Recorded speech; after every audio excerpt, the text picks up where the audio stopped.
अस्सलाम वालेकुम दोस्तों, कैसे हो आप लोग। शुरुआत करते हैं आज की बड़ी खबर से। सऊदी अरबिया ने 2027 का फुटबॉल का जो एशिया कप होने वाला है उसका बिडिंग जीत लिया है। यानी सऊदी अरबिया में फ़ुटबॉल का एशिया कप खेला जाएगा 2027 में, और हिस्ट्री में ऐसा पहली बार होगा सऊदी अरब में। आप सोचिए कि कैसा माहौल होगा सऊदी अरब का। बताया जा रहा है कि रियाद में ऑलरेडी फ़ुटबॉल के स्टेडियम है, अभी दमाम में अल-खोबर में जो स्टेडियम है उसका भी मरम्मत का काम किया जाएगा, उसको भी अच्छा किया जाएगा। तो ये बहुत बड़ी खबर इस वक्त की। बताया जा रहा है कि 45 कंट्री में से 43 कंट्री का वोट जो है सऊदी अरब को मिला इस बिडिंग में। लेकिन हैरान करने वाली खबर ये भी आ रही है कि 2 कंट्री जिनका वोट नहीं मिला उसमें फ़िलिस्तीन भी है। फ़िलिस्तीन और तुर्कमेनिस्तान, ये 2 कंट्री है जिनका वोट नहीं मिला सऊदी अरब को सपोर्ट में। मैं तो हैरान हो गया कि फ़िलिस्तीन यार कैसे सपोर्ट नहीं कर सकता सऊदी अरब को। फिर बाद में बयान आता है फ़िलिस्तीनी गवर्नमेंट की तरफ से कि हमारा हेल्थ इशू के वजह से मैंने वीडिंग जब होस्ट हो रही थी उस समय लेफ़्ट कर दिया था, उस समय वो मौजूद ही नहीं थे। बहरहाल आप लोगों का इस पर क्या राय है कमेंट करके दीजिए, क्योंकि सोशल मीडिया पे तो अभी ये चीज़ पूरा वायरल हो रही है कि फ़िलिस्तीन ने सऊदी अरबिया को वोट नहीं दिया। इसके बाद बड़ी अपडेट जवाज़ात की तरफ से आई है। उन्होंने ये बताया है कि सऊदी अरब में जितने भी गैर मुल्की लोग रहते हैं उनको इकामा का ओरिजिनल कॉपी यहाँ वहाँ ले जाने की ज़रूरत नहीं है। आप अगर डिजिटल इकामा को लेके जाते हो तो भी कोई दिक्कत नहीं है। देखिए अभी जो इकामा आ रहा है उसमें QR कोड भी रहता है। आप लोग अपना अबशर में लॉगिन करके देखिए, आपका दिख जाएगा इकामा जिसमें QR कोड वगैरह मेंशन रहेगा। आप ये स्क्रीन पे भी देख सकते हो। तो इसका आप स्क्रीनशॉट ले लीजिए और अपने फ़ोन पे रखिए।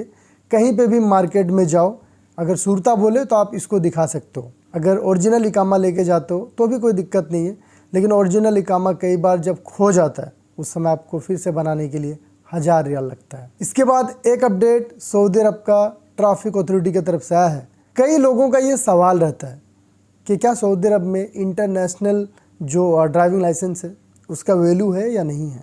एग्ज़ाम्पल पे किसी के पास इंडिया का लाइसेंस है तो क्या वो सऊदी अरब में आकर के ड्राइव कर सकते हैं, गाड़ी चला सकते हैं, वो वैलिड होगा या नहीं होगा। तो देखिए सऊदी अरब का ट्रैफिक डिपार्टमेंट ने ये चीज़ को क्लियर किया है कि सऊदी अरब के अंदर में इंटरनेशनल ड्राइविंग लाइसेंस में सिर्फ GCC कंट्री का लाइसेंस को मान्यता दी जाएगी।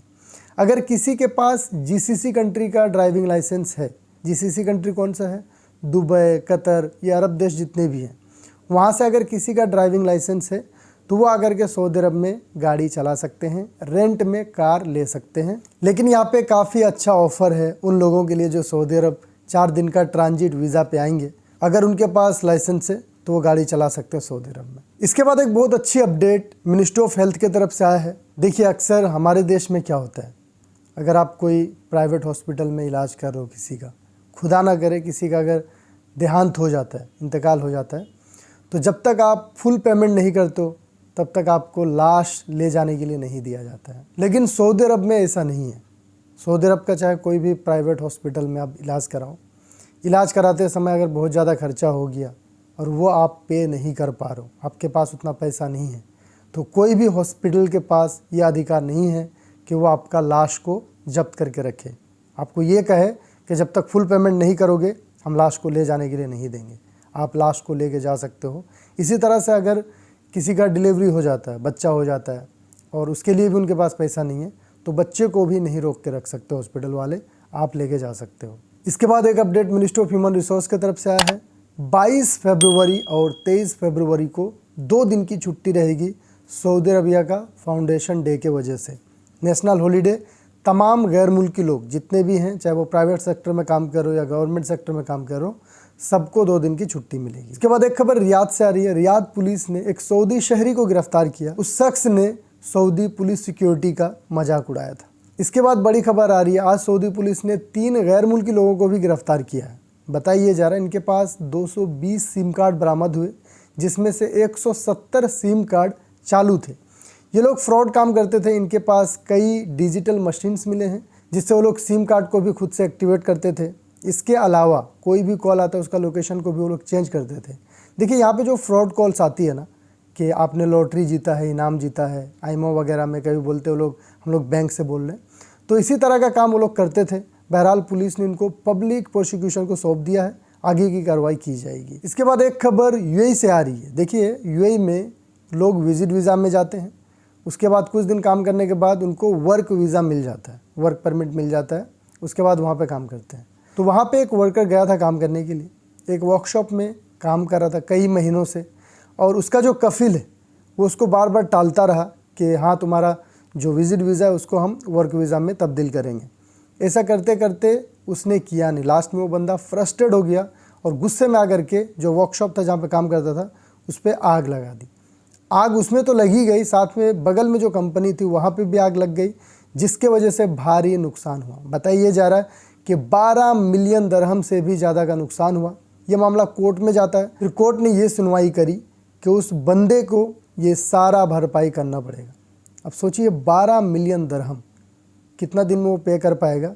बहरहाल ये खबर बताने के पीछे एक ही रीज़न है कि गुस्से में कभी भी लिया हुआ डिसीजन जो है सही नहीं होता है। इसलिए हमेशा कोशिश करिएगा गुस्से को कंट्रोल करने के लिए, और गुस्सा में कभी भी कोई फैसला मत लीजिएगा। इसके बाद एक बड़ी खबर कुवैत से आ रही है। देखिए, कुवैत में कुवैतीजेशन जोरों शोर से चल रहा है कि वहाँ के लोगों को नौकरी दिया जाएगा, धड़ाधड़ गैर मुल्की लोगों को निकाला जा रहा है।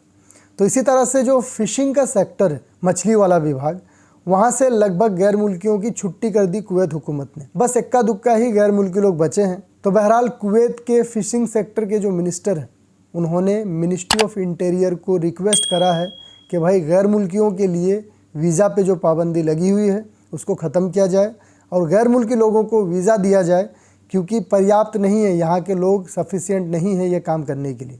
हमें भारी दिक्कत हो रही है, और भी लोग चाहिए, और गैर मुल्की लोग यहाँ पे हैं नहीं, तो हमें उनकी ज़रूरत पड़ेगी। तो ये थी आज की अपडेट। इस वीडियो में इतना ही। चैनल पर नए हैं, सब्सक्राइब कर लीजिएगा। वीडियो को देखने के लिए बहुत बहुत शुक्रिया।